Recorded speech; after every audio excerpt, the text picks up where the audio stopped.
Hello everyone, welcome to Internet Learning. Hope you all are doing well. So today we are going to start with chapter number 5 of class 9 Geography, and the chapter's name is Natural Vegetation and Wildlife. So first of all, if you haven't watched the earlier chapters, then please click on the I button. There you will find the playlist. And if you are new to the channel, then please subscribe it and don't forget to press the bell icon so that you never miss an update.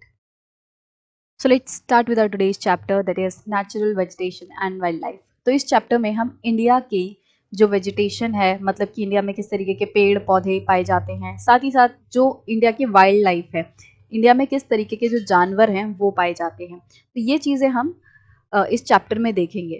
So have you observed the type of trees, bushes, grasses and birds in the fields and parks in and around your school?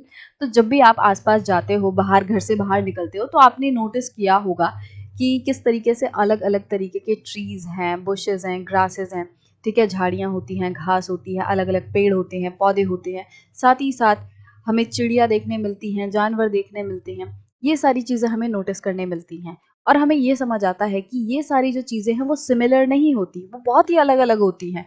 बहुत सारे जो animals हैं वो अलग अलग हैं, मतलब कोई भी ऐसा नहीं है कि सारे जानवर सेम हैं या सारे पेड़ पौधे सेम हैं या सारी बर्ड सेम है, ऐसा नहीं होता. तो हमें बहुत सारी वेरिएशंस जो हैं वो दिखाई देने मिलती हैं. India being a vast country, you can imagine the types of bioforms available throughout the country. अब इंडिया क्योंकि एक बहुत ही बड़ी कंट्री है, इंडिया के हमने जब क्लाइमेट्स वगैरह पढ़े, जब हमने इंडिया के फिजिकल फीचर्स पढ़े, तो आप ये भी समझ सकते हैं इंडिया इतनी बड़ी कंट्री होने के साथ साथ बहुत ही डाइवर्स कंट्री भी है जियोग्राफिकली. तो हम ये इमेजिन कर ही सकते हैं कि यहाँ पे बहुत ही अलग अलग तरीके के बायोफॉर्म्स मतलब एक तरीके से जीव जंतु, जिसमें पेड़ पौधे भी आ जाते हैं, उनको भी लिविंग बींग्स ही माना जाता है. तो जो अलग अलग तरीके के बायोफॉर्म्स हैं, पेड़ पौधे हो गए, जानवर हो गए, मछलियाँ हो गई, मतलब जो पानी में रहने वाले एनिमल्स हैं, बर्ड्स हैं, तो ये सारी चीज़ें जो हैं वो बहुत ही अलग अलग, बहुत ही डाइवर्स हमें देखने मिलेंगी. Our country India is one of the 12 mega biodiversity countries of the world. तो पूरे वर्ल्ड में 12 ऐसी कंट्रीज हैं जिन्हें कि मेगा बायोडाइवर्सिटी कंट्री कहा जाता है, मतलब कि जिस कंट्री में बहुत ज़्यादा डाइवर्सिटी है, बहुत ज़्यादा बायोडाइवर्सिटी है, मतलब कि बहुत ज़्यादा अलग अलग तरीके के प्लांट्स, एनिमल्स, फ्लावर्स, इंसेक्ट्स, जो मैराइन लाइफ है वो, तो इनमें बहुत ज़्यादा अलग अलग तरीके की जो डाइवर्सिटी है, जो लिविंग बींग्स हैं वो मिलते हैं. With about 47,000 plant species, India occupies 10th place in the world and 4th in Asia in plant diversity.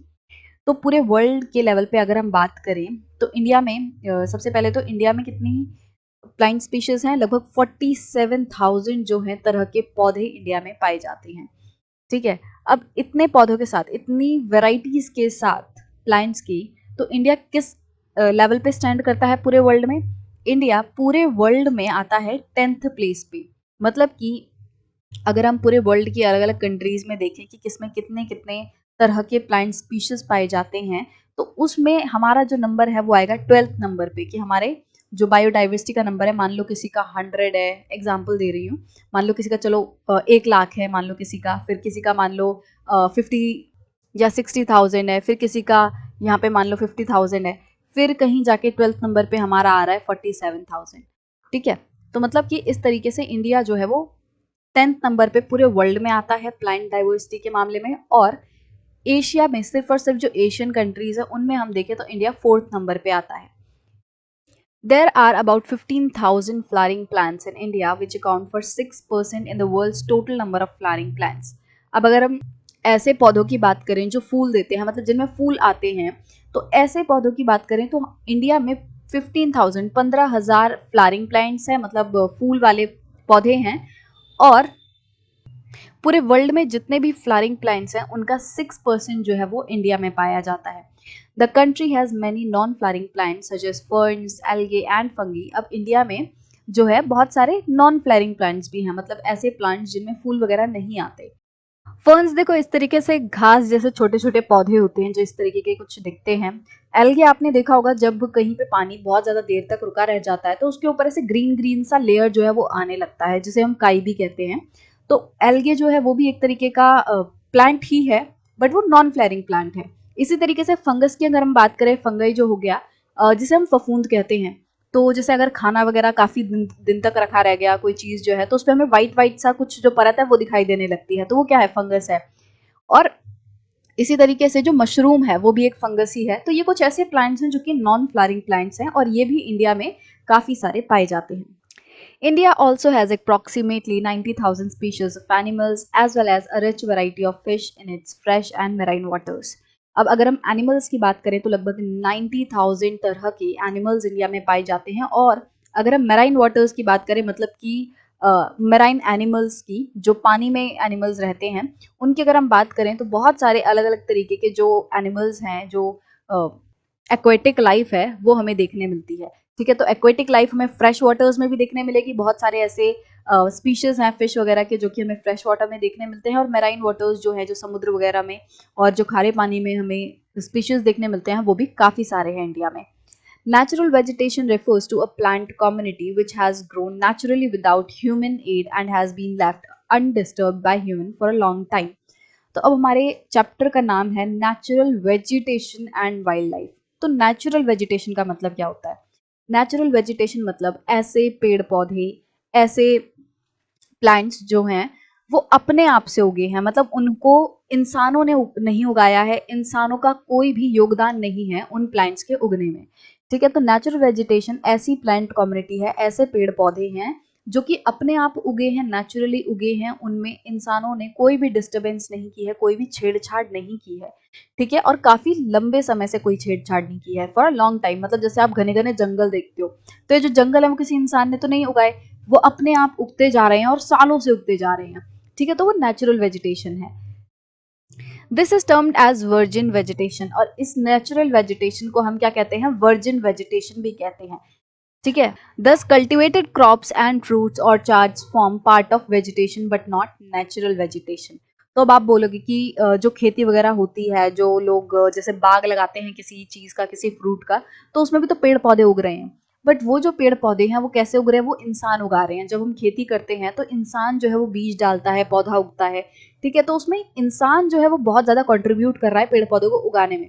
तो ऐसी चीजें जैसे जो हम खेती कर रहे हैं, अगर हम फ्रूट्स वगैरह उगा रहे हैं, किसी के बाग वगैरह हैं किसी फ्रूट के, तो ये सारी चीजें जो हैं वो वेजिटेशन का पार्ट तो बनेंगी कि हाँ वो पेड़ पौधे हैं, बट नेचुरल पेड़ पौधे नहीं होंगे, नेचुरल वेजिटेशन उन्हें नहीं कहा जाएगा। तो यहाँ पे जो है वर्जिन वेजिटेशन की बात की गई है कि जो नेचुरल वेजिटेशन, ऐसी वेजिटेशन जिसे कि इंसानों ने कुछ भी छेड़छाड़ जिस पे नहीं की है, वो अपने आप उगे हैं, तो उसको हम वर्जिन वेजिटेशन कहते हैं। अब ऐसी वर्जिन वेजिटेशन जो कि पूरे तरीके से इंडिया की ही है, मतलब जो ओरिजिनेट ही इंडिया में हुई, उसको कहीं बाहर से नहीं लाया गया, उसको हम कहते हैं एंडेमिक, मतलब वो इंडिया में ही पाई जाती है, इंडिया में ओरिजिनेट हुई है। अब हमारे देश में जितने भी प्लांट्स, एनिमल्स, फ्रूट्स जो भी आप खाते हो या फिर जो भी आप देखते हो, ज़रूरी नहीं है कि वो एकदम शुरुआत से ही, जब से वो ओरिजिनेट हुए हैं, जब से वो बने, वो इंडिया में ही पाए जाते हैं, ऐसा नहीं है। बहुत सारे ऐसे भी आप एनिमल्स वगैरह देखोगे जो कि कहीं बाहर से आए हैं। ठीक है, आज आपको लगता है कि अच्छा इंडिया में इतने सारे पाए जाते हैं, इतने बड़े लेवल पे पाए जाते हैं, तो वो इंडिया से ही ओरिजिनेट हुए होंगे, ऐसा नहीं है। हो सकता है लाखों करोड़ों साल पहले कोई बाहर से उसको लाया हो, यहाँ पे वो किसी तरीके से इंडिया में आ गए हो, बट वो उनकी जो एक्चुअल शुरुआत है वो इंडिया में ना हुई हो। तो ऐसी चीजें जो कि इंडिया में ही ओरिजिनेट हुई हैं, ऐसे ही वेजिटेशन जो कि इंडिया में ही ओरिजिनेट हुई है, इंडिया की है, तो उसको हम बोलेंगे वर्जिन, ऐसी वर्जिन वेजिटेशन, उसको हम बोलेंगे एंडेमिक। ठीक है, एंडेमिक या फिर इंडिजीनियस स्पीशीज, कि वो इंडिया की है, पूरे तरीके से इंडिया की है, तो उसे हम बोलेंगे एंडेमिक या फिर indigenous species. But those which have come from outside India are termed as exotic plants. But ऐसे पेड़ पौधे जो कि इंडिया के नहीं है बट वो बाहर से आए हैं। ठीक है, बाहर से कैसे आए? मान लो व्यापारी वगैरह है, अब इंडिया में कुछ उगता है और इंडिया वाले जो है मान लो बाहर जाएंगे और इंडिया में भी कोई बाहर से आएगा, मान लो यूएसए से कोई ट्रैवल करके इंडिया में आया। अब यूएसए में जो भी उनके वहां पे कोई फ्रूट वगैरह उग रहा है उसके वो बीज अपने साथ लेके आ गया। पहले वो इंडिया में नहीं थे, पहले वो जो फ्रूट है वो इंडिया में नहीं मिलता था, बट अब उस पर्सन ने क्या किया, अपने वहां से यूएसए से वो बीज वगैरह लाया और उसने इंडिया में वो उगाना शुरू कर दिया। धीरे धीरे करके वो जो फ्रूट है वो बहुत ज्यादा बढ़ने लग गया इंडिया में। तो इससे क्या हुआ, इसका मतलब कि इंडिया में वो चीज ओरिजिनली नहीं थी बट कहीं बाहर से आई, तो उसको हम कहेंगे एक्सोटिक प्लांट। ठीक है, the term flora is use to denote plants of a particular region और पीरियड। अब जब भी हम वाइल्ड लाइफ या वेजिटेशन की बात करते हैं तो हम फ्लोरा एंड फौना वर्ड्स का बहुत ज्यादा इस्तेमाल करते हैं।